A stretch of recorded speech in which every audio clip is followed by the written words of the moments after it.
Welcome back, YouTube. Today I'm going to walk you through how you should be seeing or viewing your weight training sessions in regards to fat loss. A lot of people make one big mistake in the way that they view their weight training, which can often massively backfire when it comes to not only getting the fat loss response that they're after, but to getting the level of results that they're after. Don't forget, if you do find this video helpful, please do drop a like. If you've got any questions, throw them down below. If you haven't already, please do subscribe. Okay, so when we're trying to get a fat loss response, we want to create a calorie deficit, okay, which means we need to be taking in less calories than we're burning. So obviously a big part of the equation is the expenditure, how many calories we're burning, right? Now, one big issue people make when it comes to weight training is that they view their weight training as a way to burn calories.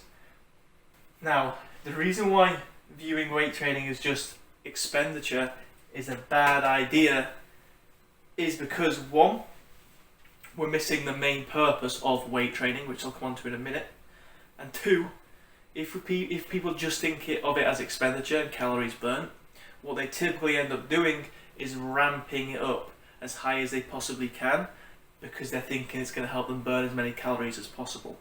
Now, the issue with that is that weight training in itself requires a lot of recovery, okay? And the more you ramp it up, the more you need to be able to recover from.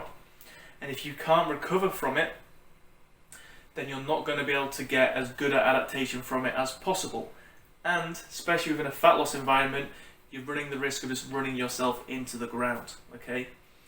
So you're not going to be able to get as good an adaptation, and you could potentially just be, making the fat loss goal a lot harder for yourself. So instead of viewing weight training as expenditure, view it as a training stimulus, okay?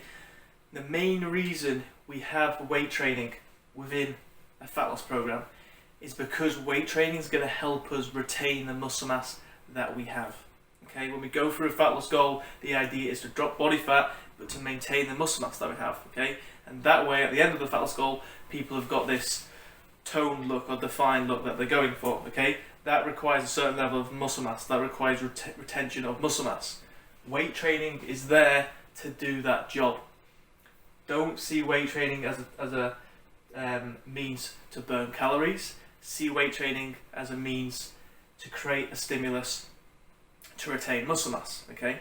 When we view it as that, in terms of creating a stimulus, we now no longer have the need to try and ramp training up, okay? We want to keep training in a good area, good amount of volume, where we're getting this decent, as good a stimulus as we possibly can to retain the muscle mass, but we're still able to recover from it, okay? Now we're not feeling the need to drive it up. Now we're not going to put us in a position where we're potentially not going to be able to recover, where it's going to backfire. If you are needing to create a bigger deficit, okay, and therefore you are needing to increase expenditure, you can maybe look at stuff like daily steps, general activity day to day, potentially even maybe the addition of cardio. Don't look at expenditure in terms of weight training. Look at weight training in terms of a stimulus to retain muscle mass.